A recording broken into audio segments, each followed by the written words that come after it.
Olá, crianças! Hoje nós estamos aqui num domingo de Páscoa, graça e paz para todos, um forte abraço, que o Senhor Jesus Cristo possa abençoar cada vez mais a sua vida. Estamos com saudade de todos vocês lá no nosso culto bíblico, também lá no nosso culto dos adolescentes, no nosso culto infantil, mas estamos orando pedindo para que Deus venha nos abençoar toda essa nação, que tudo isso passe logo, logo e possamos estar juntos. Hoje nós estamos aqui para falar sobre Páscoa. Páscoa para nós não é o coelhinho que traz ovos. Páscoa para nós é a ressurreição de Jesus, a libertação dele para o seu povo. Então eu quero ler aqui rapidamente um texto, compartilhar esse texto com vocês. Páscoa real. A verdadeira história da Páscoa está na Bíblia, que é a palavra de Deus. No livro Êxodo, aprendemos como os israelitas viviam numa verdadeira prisão, como escravos lá no Egito, até o dia em que Deus os tirou dali. O dia em que os hebreus, povo de Deus, saíram do Egito, passou a ser comemorado a cada ano. Era a Páscoa. Existe um outro tipo de prisão. Uma vez, Jesus disse que toda pessoa que comete pecado se torna escrava do pecado. Mas se o Filho, Jesus Cristo, nos libertar, verdadeiramente nós seremos livres. Isso está escrito lá em João, capítulo 8, versículo 34. Deus libertou o povo hebreu do Egito porque tinha uma aliança com este povo. O amor de Deus para com aqueles que viviam como escravos sempre foi muito real. Ele cumpria sua promessa de cuidar deles e os abençoá-los.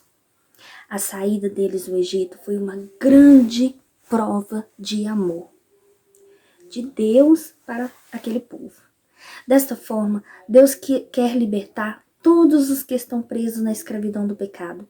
Por isso ele enviou o seu Filho Jesus a este mundo.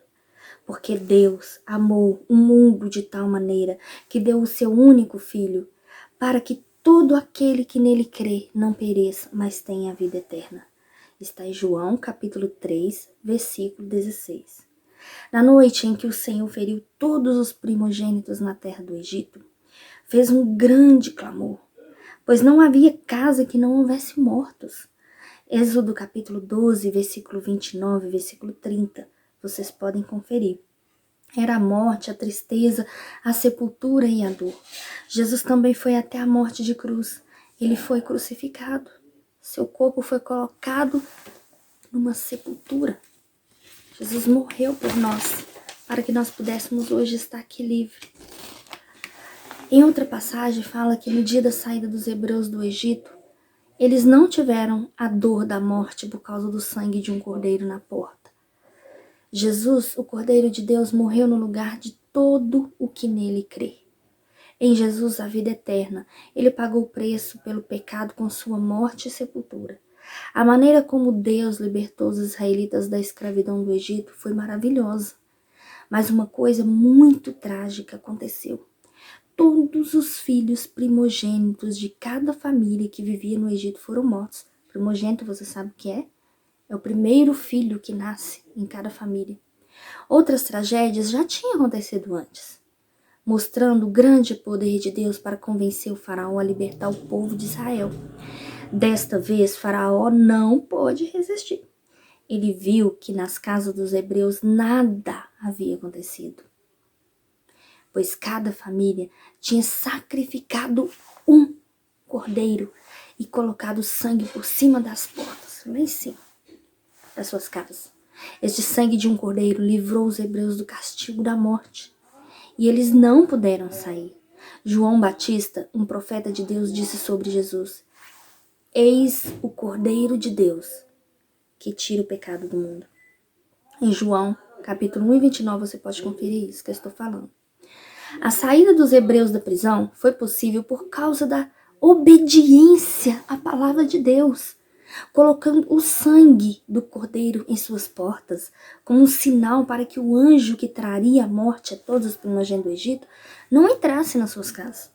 Jesus foi exemplo de obediência. Antes de Jesus morrer na cruz, ele passou por momentos difíceis no jardim do Getsêmani, orando ao Pai pronto para obedecer.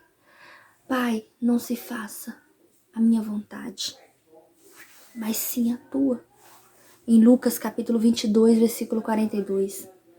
No Egito, um anjo anunciou a morte dos primogênitos.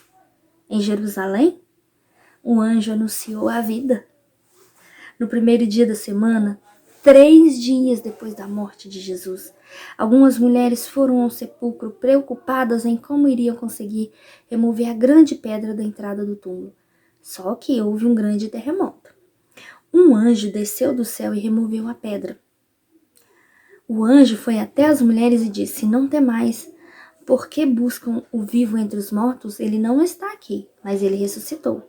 E elas, correndo, foram anunciar aos discípulos. Os escravos hebreus agora estavam livres para começar uma nova vida. Tudo era novidade e eles partiram para uma linda terra prometida de Deus. O Senhor Jesus, depois de morrer na cruz e ser colocado na sepultura, ressuscitou triunfantemente. Isso é fantástico. Jesus não ficou morto, ele ressuscitou. Isto é Páscoa. No passado, os hebreus libertos da escravidão do Egito. No presente, os que creem em Jesus Cristo são libertos da escravidão do pecado e são salvos eternamente. De que forma a Bíblia ensina? A Bíblia ensina que se com a nossa boca confessarmos que Jesus é o Senhor e com o nosso coração crermos que Jesus ressuscitou dentre os mortos, assim nós seremos salvos. Em Romanos capítulo 10, versículo 8 até o 10. Agora, nesses dias de Páscoa, crianças, tem gente que fala de coelho que botam ovos. Não dá para aceitar, isso não existe. Jesus morreu por nós. Nunca um coelho vai ter a experiência de botar ovos. Sabe, tem muita gente que até sabe que Páscoa verdadeira significa libertação de Deus. Mas a questão não é saber, e sim ter a experiência. E você? Já teve a experiência de ter os seus pecados perdoados por Jesus? Já se arrependeu de todos os seus pecados? Você tem Jesus no seu coração e pode dizer que é uma nova pessoa? Ser uma nova pessoa implica você deixar velhos atos, coisas que você fazia que não agrada a Deus. Isso é ser uma nova pessoa. Quem poderá imaginar a alegria daqueles escravos hebreus saindo para uma nova terra? Assim também, alegria muito grande no coração daquele que tem os seus pecados tirados pelo sacrifício de Jesus lá na cruz.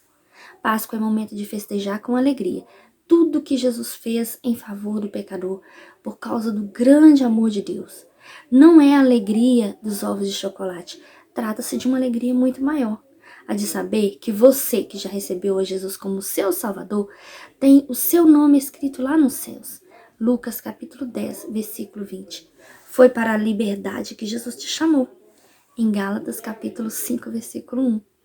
Que maravilha saber que nenhuma condenação existe para aqueles que confiam em Jesus e recebem a Jesus como seu Senhor e Salvador. Então, receba Jesus como seu Senhor e Salvador.